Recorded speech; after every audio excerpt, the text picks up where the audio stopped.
কৃষ্ণতান্ত্রিক তন্ত্র মন্ত্র বিদ্যা মন্দির, জ্যোতিষী বিদ্যা মন্দির, এটা সর্বক্ষেত্রে কার্য প্রযোজ্য।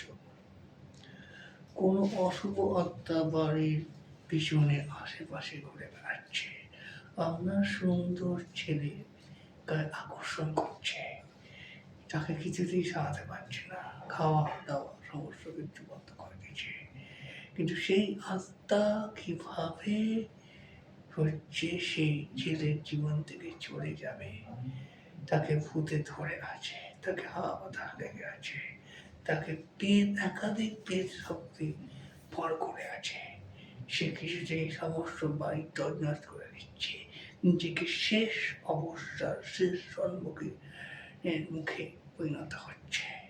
একটাই নাম, একটাই মন্ত্র, হোম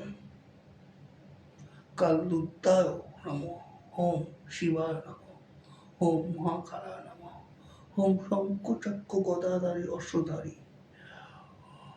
ওম মহাবলায় মহাস্বাগা হনুমাতে অচৈতয়াত, মহাবলায় মহাস্বাগা হনুমাতে অচৈতয়াত।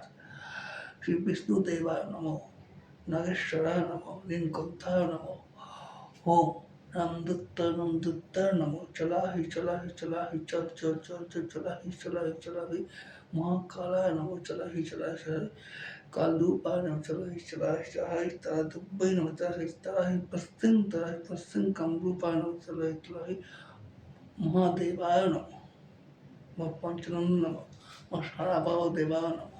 এই মন্ত্রটা বলার পর 7খানা ফু মারবেন কপালে। তারপর মনে রাখবেন, বালি, গোটা বালি মাথা থেকে পা পর্যন্ত ছিটিয়ে দেবেন, আর গঙ্গার জল ছিটিয়ে দেবেন। বালির সঙ্গে মনে রাখবেন কপুর সমেত সিঁদুর মাখিয়ে গোটা 7বার গোটা শরীরে ঘুরিয়ে দেবেন, তাহলে কাজ নিঃশেষ হবে, কাজ একবারে শ্বাস।